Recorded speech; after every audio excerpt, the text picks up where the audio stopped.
Now, the next body movement we're going to look at is one of the most important in the entire jiu-jitsu curriculum. I personally put this one right up there with shrimping and bridging. That's the idea of a supine heist. The idea here is that we're underneath an opponent's pin and we want to get up from a supine position onto our knees in a prone position. Okay, so the movement is one where I start off just like so. We're going to take our foot out to the side and we're going to give a little heisting motion that takes us over and puts us on our side. So I went from flat on my back, foot comes out, and now we're on our side. From our side, my two elbows are in close to my body. I scissor my legs. It's like so. And as a result, I'm in a position where I can come up to an athletic stance underneath my opponent, where I can go to a single leg, for example. From here, we can hit other movements, sit-outs that we'll be looking at later on in this video, and get up on top of our opponent. So it takes us from bottom, hopefully, to top position, courtesy of a takedown movement. So I have an imaginary opponent out to my right. From here, we come out, everything in close. Don't have extended arms here. It's going to make it very, very hard for you to get up. The whole thing is to bring elbow to hip. From elbow to hip, my legs scissor, one over the other. Then from this position, I push off the floor. Don't just have dead feet here. We're actively engaged with the mat. We push off the mat, and we come up into the single leg situation when we're ready to fight from bottom position with the takedown. One more time. Start off from here, flat on our back. Foot comes out. Foot close to buttocks. Don't have your foot out here somewhere. Bring it up to your buttocks to maximize your ability to turn onto your side, almost like a shrimp when you first start off. Then from here, elbows in close. Never working with extended arms, so it's very hard to get up. The idea is I want my top shoulder in front of my bottom shoulder. If the shoulder order is incorrect, you're always going to struggle to get up. So I want the top shoulder in front of the bottom shoulder. That's going to make it very easy for me to scissor, push off the floor. Don't just have dead legs here. Actively pushing off the mat so we can come up and into the single leg situation. Okay, so let's demonstrate this now with Giancarlo, looking at how we would use this in a competitive situation. So the precursor to this movement is always going to be some form of underhook. If Giancarlo has the underhook on me, it's impossible for me to get up. My own underhook will stop me. So our whole thing here is to take our hand and sneak it through as an underhook. Now, the next big problem, let's turn it this is it's cross face. Okay, I can't turn into a cross face. So we've got to go inside the cross face. Once we get everything inside, you can see what happens here. We shrimp, elbows in close, lock on a tight whistle. And then from this position, legs scissor, we come up, and there's the single leg situation. Hands locked and ready to attack. Okay, so once again, we start off, everything in close. We give a little bump so we can get into that underhook. We give a little bump so we can get inside the crossface. Now from here, elbows come back, we lock onto the legs. He's probably going to put on a whizzer at this point. And then from here, the leg scissor, we push off the mat and we find ourselves in the single leg situation. Okay, so many ways for us to go down here on the floor to put this man down. Okay, so that's the basic idea behind the supine hip heist, one of the most important methods of operating from bottom position. This functions not only as a pin escape, but also as a very valuable form of guard retention as well. If I have an opponent on top of me, and let's say, for example, he's posted a hand on my hip, and he's throwing my legs by, and from here, even as he's passing my guard, I get my hand as an underhook. Even as he goes into to land across side, we're in a position now where we can come up and turn what seemed like a disastrous situation into one where there's a full reversal, or at very least, me sitting back to guard and retaining my guard. So, for example, my opponent goes to pass my guard. From here, he's coming through. At the very least, I'll be able to step back and go back in and retain my guard. Okay, so we can either use this as an entry into a single leg takedown or back into some form of guard recovery. Either way, it's a wonderful thing. Don't underestimate the importance of this move, guys. I put it right up there with bridging, shrimping, reverse shrimping, etc. It's a really critical combat skill for you to learn.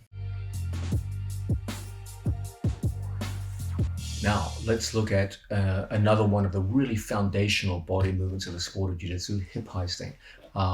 This is often referred to as a technical stand-up. I have no idea why, because there's nothing particularly technical about it in relation to other moves. All the moves are technical if they're done well, but some of you might know this by another term, technical stand-up, a hip heist. The idea here is that from a given seated position, like so, we're going to put a post hand down on the floor and a post leg here on the mat. This creates a situation where all of your weight is carried on a hand and a foot. And that's going to create an unweighted second leg, which is going to be your heist leg. Okay, so we dig into the mat just like so. We take our hips off the mat and I turn my chest down to the floor and I come up to either a knee or to my feet. Okay, and in this way we go from a seated position to a standing position, either on one knee or 2 feet.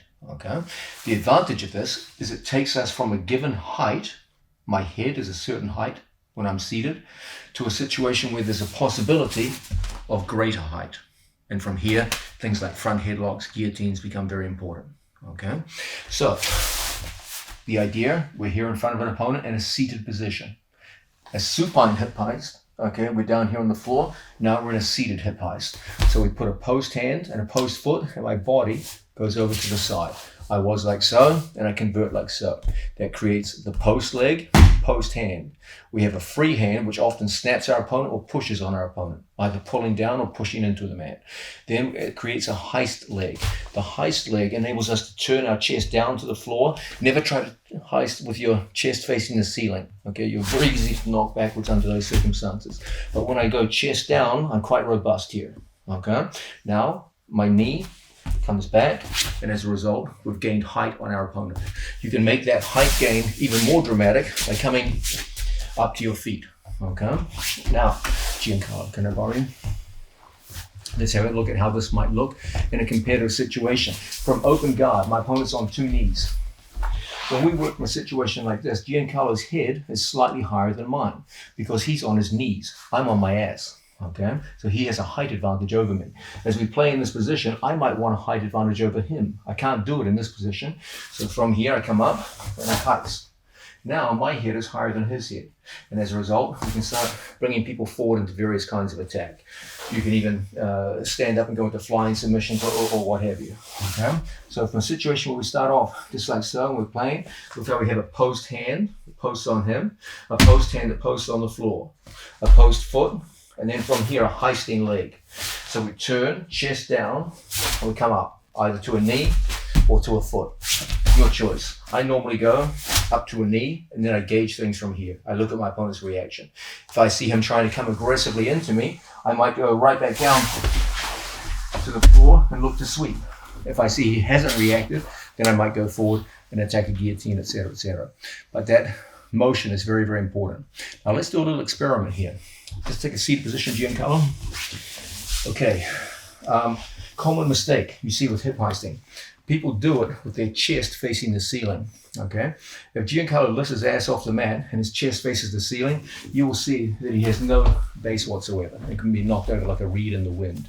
But if Giancarlo turns his chest down to the floor and heists like so, takes his ass off the mat, he's much more robust in this position and can handle the pressure much better. It's much less likely now that I'm going to knock him down.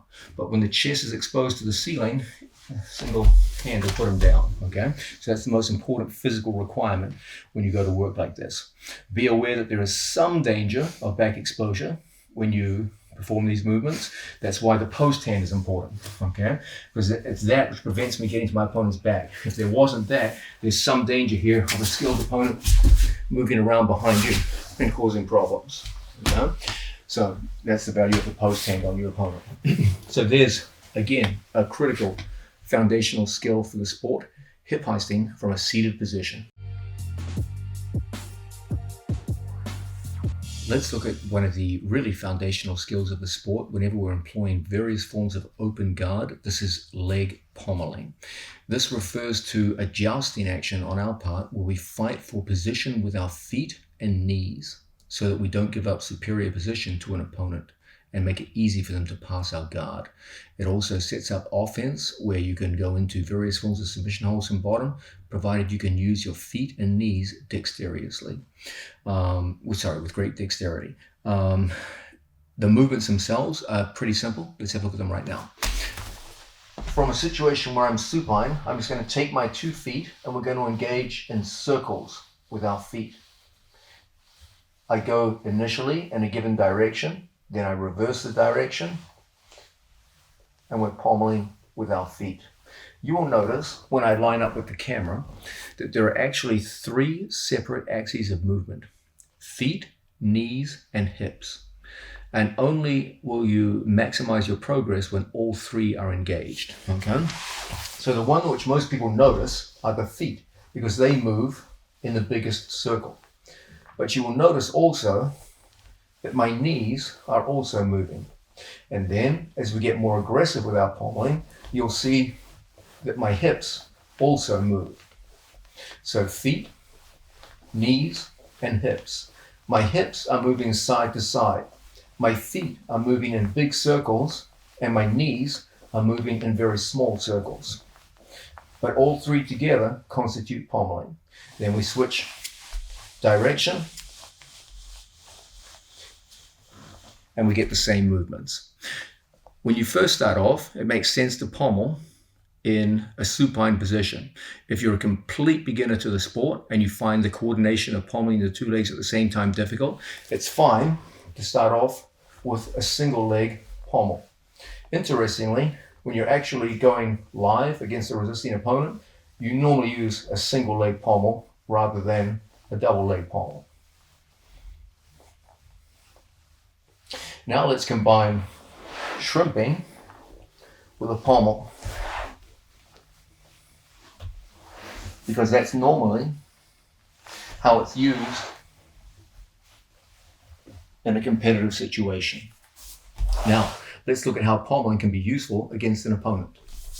If I have an opponent here on his knees in my guard, a good thing for him is to get underneath my legs. And if he can do this, it's quite easy for him to start passing my legs. I don't want to give him such a major advantage. So it's important for us to be able to consistently take our foot and pommel it through. So my foot goes from a vulnerable position over his back to one where it's there, underneath, in a safe position. When he goes to lift my leg now, it's impossible.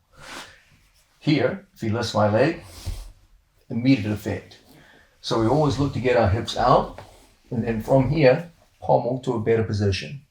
Not only is this defensively sound, but it will set up many forms of offense from which we can get on the attack from bottom position.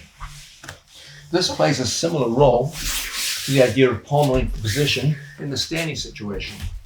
If we're chest to chest, if I let my opponent get underneath my arm, I've given him a position now where he can easily control my torso.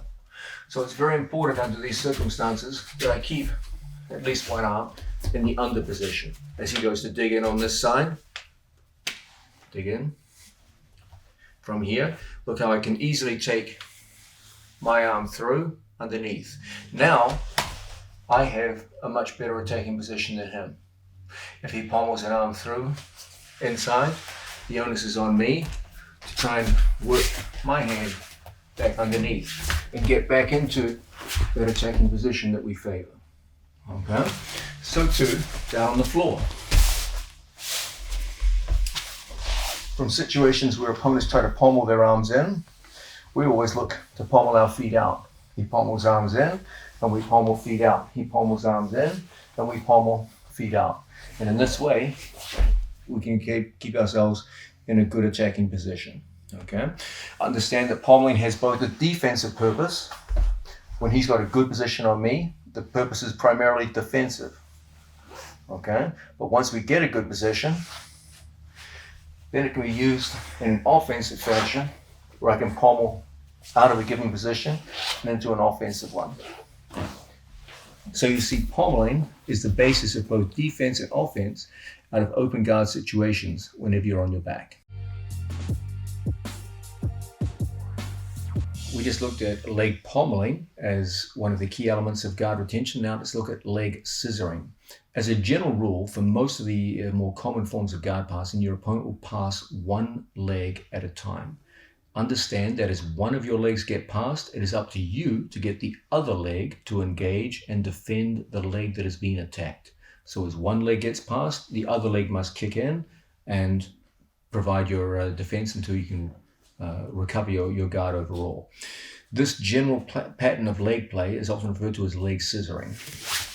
In a situation where I start off in front of my opponent goes to pass on a given side of my body and comes around to my left-hand side, okay? It's up to me now as my opponent passes and my knees go to face away from my opponent. He's passing on my left-hand side. What he wants is to get around my leg and make my knees point away from him. So the onus is on us now to take our other leg, in this case my right leg, and throw it back to face my opponent. So every time he goes to pass on a given side, my knees end up pointing in the wrong direction. So I need to bring my knees back to face him. And in this way, we learn to scissor our legs from one side across to the other. So as an opponent passes on one side, our legs, or in this case, one leg, recover and bring us back into a winning position. So if we have a training partner in front of us, and say, for example, he's down 2 knees and gets underneath my leg and starts passing in this direction, I need to be able to post and bring my leg over. He goes to pass in the opposite direction. From here, I need to be able to post and bring my leg over. He goes to pass in a given direction. We post and throw the leg over.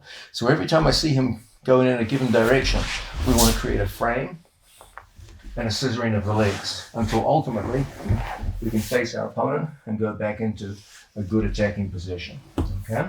If, for example, my opponent's in a Toreando type situation and goes to throw my legs by and pass, we want to be able to post and then from here scissor my leg over my opponent's body. Then from here we align ourselves and find ourselves now in a situation where from here we get back into our various forms of counterattack to put the man down. So every time we have an opponent who's passing on a given side, he passes to my other side. Look out, from here we post it on our training partner and my leg scissors over the top and creates an alignment. He goes to pass on the opposite side, we post, we scissor our legs, and as a result, we find ourselves back in a winning position. In this way, we can use leg scissoring to recover guards after an opponent aggressively closes distance and gets angle upon us. Now, the high leg spin is a body movement which is often associated with guard retention. It's also an important part of pin escapes from a particular pin, north-south pins, which becomes very important as you progress further up the sport. It's a movement which isn't taught very often, but should be, because it's an essential part of your ability to retain guard against a strong passer. The idea is that I'm going to throw my legs directly over my head, a high leg action. I'm going to make contact with an opponent and spin 180 degrees and put him back in my guard. So it requires some dexterity on your part to come up confidently onto the points of your shoulders and make a good 180 degree turn. Of course, you'll have to be able to do this in a fairly short period of time against a resisting opponent, and sometimes with quite a bit of body weight on top of you. So good body mechanics are important here. Now, when we go live against an opponent, we use our opponent as the method of turning. But of course, when you're operating solo, you don't have an opponent there, so what are we going to use? We're going to use the mat, okay? Which is, believe it or not, it's actually harder to do this move solo than it is with an opponent, because you actually have to reach further to get to the mat. So let's look at the move itself. Okay, I have an opponent who has managed to pass all the way up beyond my shoulder line and get to a north-south type position over my head. And as a result, it's not possible for me now just to scissor my legs and reach him. So we're going to have to go the extra distance. We're going to throw up a high leg. The idea of a high leg is my 2 feet are going to make contact with the mat. When we go up, one of my feet is going to touch the mat. And then from here, I'm going to turn 180 degrees. So I was initially facing to the east. Then I finish up facing to the west. Now, you never know which side your opponent is going to pass on, so you have to be able to do this on both sides, just like all the other defensive movements. For your offense, you pretty much know what side you favor, so you just train it on one side. But defensive movements and guard retention, you don't know which side he's going to pass to, so it's important you work both sides. Key idea is knees come up to chest, and my spine takes on the shape of the bottom of a rocking chair so that I can move efficiently. If my back is flat, you'll never be able to do the movement from this position. So the first thing is discipline with the spine, which creates a rocking chair effect, where we can move up easily onto the points of our shoulders. Then we make contact with the mat, and I use the mat to turn. We end up with our knees in close together where they should be, ready to defend guard. So once again, the legs come up. One leg will be further forward than the other. Don't come up with 2 feet together. Now, there's the contact with the mat. There's the turn. And we put them back in guard. Okay? So let's look at this, how it might be used in a combat application. Giancarlo is standing over me, and he puts his hands, one over the top, one in front, and he spins me to north-south. So now everything happened very quickly, and we're in a critical situation. From here, Giancarlo goes to drop on top of me. I keep a frame in front of his body, and from here, I throw my body around the corner. We spin 180 degrees, and we're back in guard and ready to play from bottom position. So once again, a common situation where this might be used, opponent toreandos and spins right in here. I keep elbow and knee together. So when he comes on top of me, you've got a good frame in place. You can put all your weight on me. Now, with our frame in place, I place my knee, my leg in front, push, and now we're back in good position. Go into our counter offense. Okay? So this might be a practical way in which we use this movement. Let's go further into these essential body movements of the sport of jiu-jitsu. We're about to take a new turn now. Everything we've been looking at so far involved bottom position where we were on our back. But please understand there are 2 bottom positions in jiu-jitsu, guard position and turtle position. So the second form of bottom position in jiu-jitsu is situations where we're in a turtle type situation, any variation of turtle position, and our opponent's on top of us and behind us, or potentially in front of us, okay? But he's on top, we're underneath. So most of the time when we talk about bottom position in jiu-jitsu, we talk about situations where we're on our back, working like so, okay? But please understand, there are 2 kinds of bottom positions in our sport. And this is the second kind, where we're in some variation of turtle position and working with an opponent on top of us, either behind or in front, okay? The sit-out works in situations where we're underneath an opponent in this prone position, and he's in front of us. It might be because he has a front body lock. It might be because we're in on a single leg and he has a whizzer. Whatever the reason, we're in a situation just like so. What we want to be able to do is create a post hand, and then from here, take a hand off the floor and create a sit-out action where I bump back with my elbow and I sit out and my body comes up to an upright posture, chest out, shoulders back, head up just like so. Okay, so I start here on my knees, then from here, elbows come up off the mat, and then from this position, a leg comes out. That creates an angle where we can push the hips forward, the head goes back, the shoulders go back, and we hit a short sit, coming down to our hip just like so. Now, the single most common mistake that I see when people hit this move is they overset and they come through to a position where you lose stability here, and you can be taken back onto your back. That's not what you wanted. We want to stay chest down to the floor after the movement. So we start off just like so. From here, we build up, we put a leg up, and then that creates space for my knee to slide, and we slide through to a hip and come into a position just like so. As a result, the opponent who was on top of us will tend to tip and fall and lose balance as we come out. Right now, our opponent, our imaginary opponent, is balanced on the flat of our back.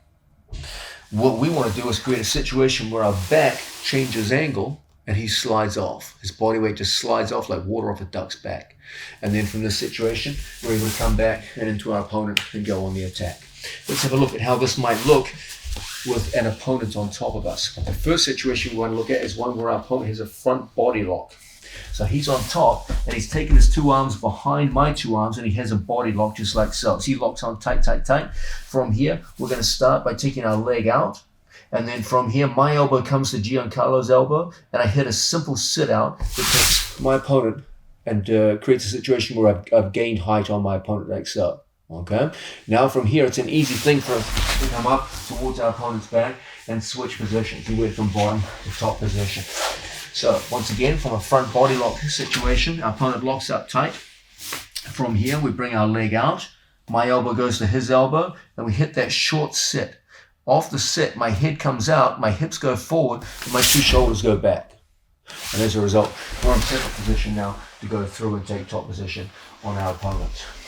We can also lengthen this from a situation where my opponent has the front body lock. I may decide initially to come up into a tripod type situation and get my knees and elbows off the mat. This will create an easier turn and a bigger amplitude in the movement. Whereas the shoulders and hips come back, we hit that sit out, we hit once again a situation on the opponent where we can get through into good position. They're both excellent options, whether we come up into the tripod first or whether we do it from down on our knees. Another common situation where we hit this one is out of a single leg situation down on the floor. So I've come up into single leg and my opponent has a good whizzer on just like so. As I feel my opponent go to sprawl and I feel I'm losing the leg. Look how as we lose the leg, we get an opportunity to hit that short sit and then from here come back into the legs and into our opponent's back or into another attempt with a single leg or what have you. So I start off single leg situation down here on the mat. As I feel I'm losing the leg to the sprawl, look how my hands come off, my head comes out, and then from here we hit that short sit out action where everything comes up and I build up to my base just like so. And from here we go into our training partner's legs. I could go into a second form of takedown, or we could climb for height and go towards our training partner's back. Your choice.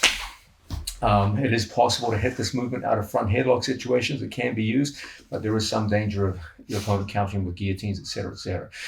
So typically we use this against body locks. You can do this as a repetitive movement. My training partner just holds the body lock, and from here we sit out on one side, we come back to the other, and we go in just like so. But this is more for a partner drill rather than the solo drills that we're focused on.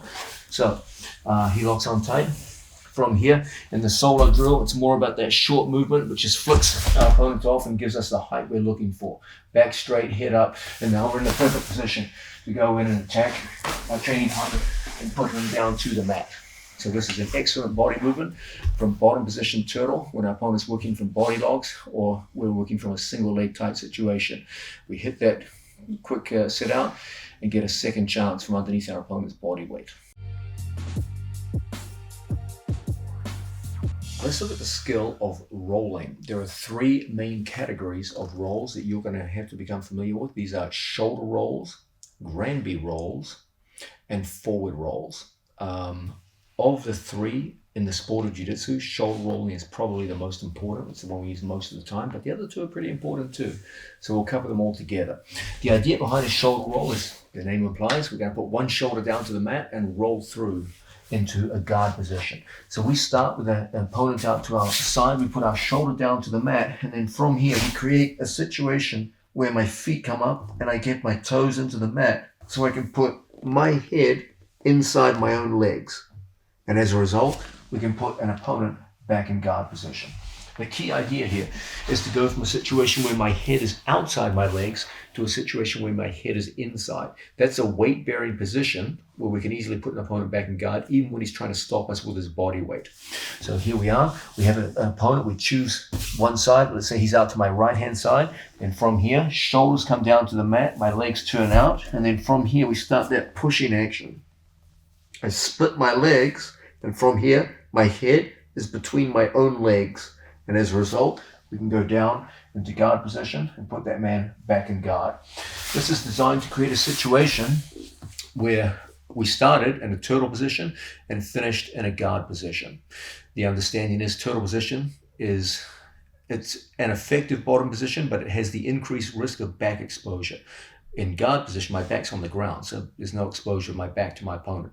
And so most people, given a choice between turtle and guard position, will generally go for guard position. There's more offense out of there and much less risk of back exposure. So once again, we put a hand out, a shoulder down, and then everything is about creating a drive with our legs. Currently, my head is outside of my legs, but when I look up to the ceiling, my legs come around. Then from here, we can go through and put our opponent back in guard position. Now, the width of your legs, how far they split, is not particularly important. Some people go very wide, some people go quite narrow. Remember that ultimately, you only have to put your opponent back in guard, which means your knees as wide as his hips. So you can see you don't really need to spread your legs very far apart to do that. In fact, you could even argue it's not a good idea to spread the legs far apart, because that'll make it easier for your opponent to go into leg lock counters when you get into more advanced aspects of the sport. Typically, when I hit this move, I like to keep my legs relatively close together, because many of my students are very dangerous with leg locks, and so it's not a smart thing to separate legs far apart where the legs get isolated one from the other. So that's our first movement, the idea of a basic shoulder roll. Second movement is a Granby roll. Here, we don't roll so much down to a conventional guard position as we roll across two shoulders and either end up back on our knees, as you would in the sport of wrestling, or on a hip, as you probably would in the sport of jiu-jitsu. So typically, not always, but typically when we hit a Granby roll, we do so with a greater degree of amplitude. A shoulder roll is a pretty low amplitude move. It's just a gentle roll over the shoulder that puts you back in guard. In a Granby, you're trying to create space between you and your opponent. So typically there's a greater order of magnitude, amplitude of the move. So what we typically do for Granbys is we'll come with our knees off the mat. So if I have an opponent out to my right-hand side, then from here we'll come up into a situation where we tripod just like so, and then I take my foot and put it here like so. If I keep my feet in this position, my opponent can throw a hook into my leg and start scoring points on me, causing problems. But when I step across, I shut that hook out. It also creates a situation now where I can just put my leg through and come down to a hip. Okay? And from here we face our imaginary opponent, and we're back in neutral position and ready to go. So from a turtle situation, we're here. We want to get out and away and create space away from our opponent. We come out, and I come across with my foot.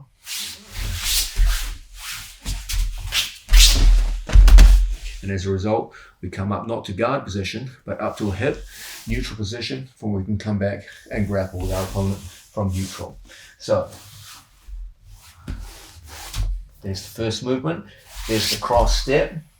Then from here, this leg comes off the ground, and we roll on through. Turtle position start. Leg comes up, cross step, up to a hip, neutral position. Okay. Now this stands in contrast to the third form of rolling that we must become familiar with, forward rolls.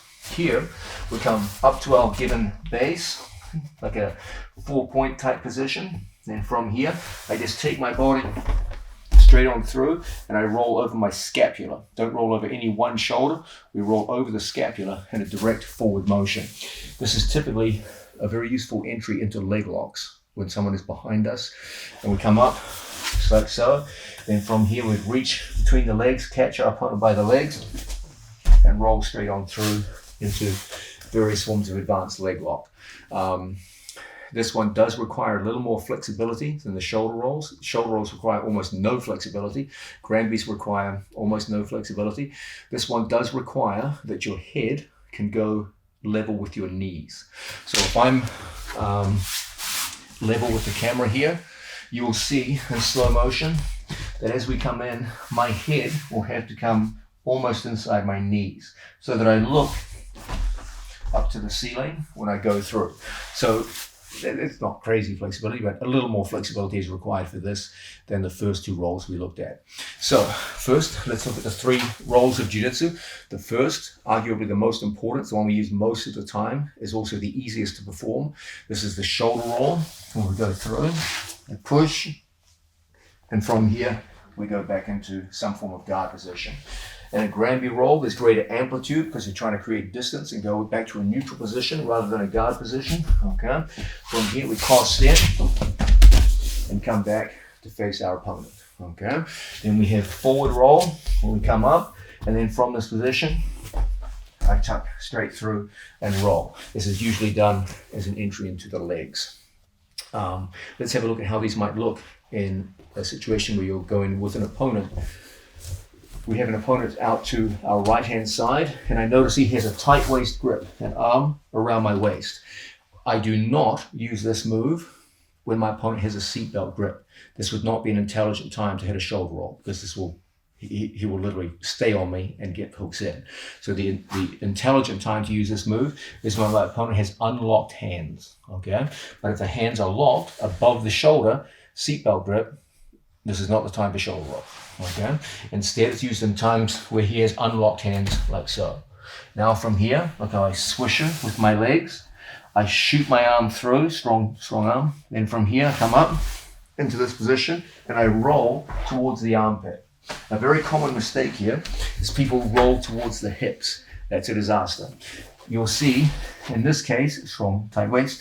If I roll towards the hips, he just pulls my hips and it's all gone, okay? It's very important we roll towards the armpit. So that requires us to create a drive leg where I go through with the shoulder and we come up just like so. Now from here, we put a leg on his back. So when he comes back to face us, you can go into closed guard, you can go into triangles, whatever you want. But the important thing is that idea of coming up, strong tight waist. I come up, it's like here. Now look how as my head goes between my legs, even as Giancarlo puts weight on me, my legs are connected to the floor. If there's no connection with the mat, he can pull and put me down, okay? So I need those drive legs connected to the mat. I come out, my head goes through underneath, I aim my hips at his armpit, and from here, we're pretty effective. Now I can take my two hands and fight his hands. And as a result, we can come back into winning positions.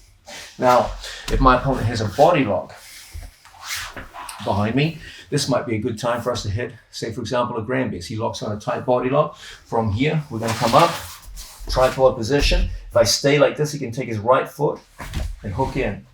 We don't want that happening. So we cross step. Now when he tries to get the right foot in, it's not going to happen. It's not there to be taken. Now from here, I just hit that Granby, and we end up in neutral position, facing our opponent, ready to go. When my opponent's all the way standing behind me and has a body lock, another good one from these situations is just to roll straight on through. As he locks tight from here, look, I just put my head down on the floor and we roll straight into our training partner's legs. And from here, many ways we can go to work. So these are some practical ways in which we can use the act of rolling. 3 main variations: shoulder roll, Granby roll, and forward roll. All 3 very useful. A method of escape which is not used so much in fundamental level or beginner level jiu-jitsu, but which becomes very important as you go into the upper echelons of jiu-jitsu and more advanced levels, are standing escapes, where you go from a bottom turtle position and you stand back up to a neutral position. These forms of escapes are often associated more with the sports of wrestling than they are with jiu-jitsu, but they become very important, especially in no-gi grappling, etc., etc. The way they're performed in jiu-jitsu has to be quite different from the way they're performed in wrestling, because the rules are obviously different. There's things which happen in jiu-jitsu which aren't really options in wrestling. So the manner in which we hit an inside leg stand-up is a little bit different in our sport. Okay, from a situation where I'm in turtle position and I've decided I want to get back up to my feet and back to a neutral position and away from the ground. Let's say we have an opponent out to our right-hand side. I'm going to come up with the inside leg. So my hands and elbows have to come up off the mat. I start down like so in turtle position. We go hands to elbow, and then my inside leg comes up. From inside leg, I keep my elbow close to my opponent's body, and my second hand monitors my opponent's hand. Okay?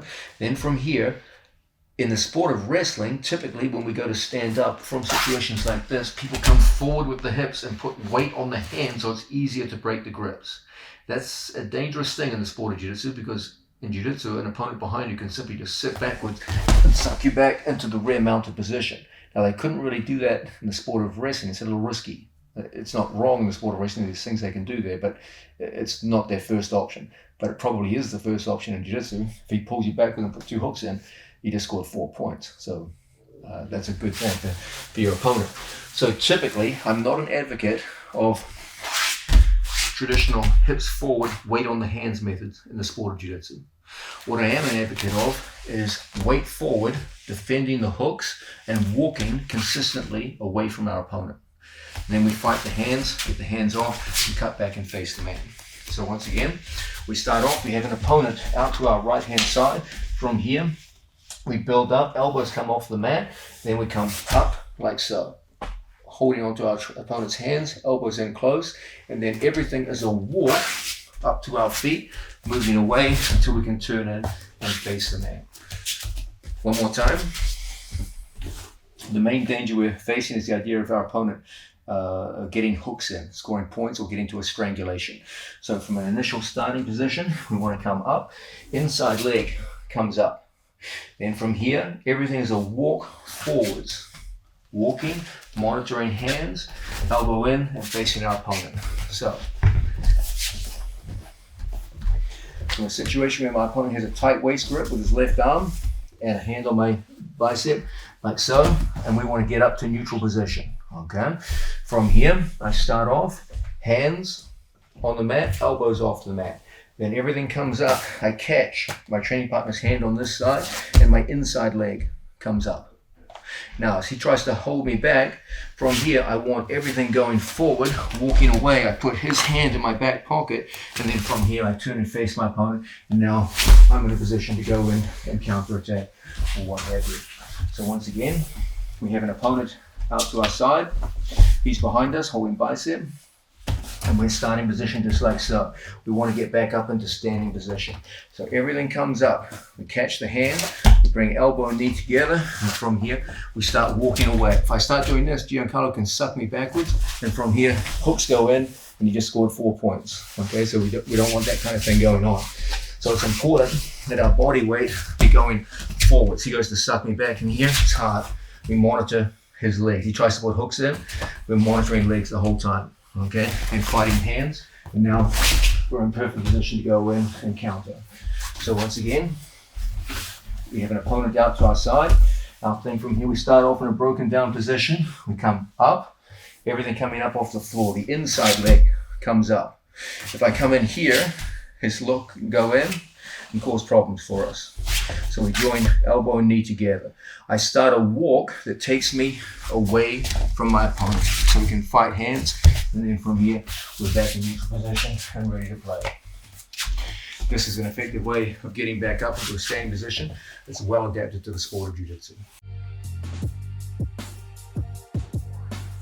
Let's look at one of the most important of all the turtle position movements. This is the sit back. This is designed to take us from a prone turtle position to a supine guard position.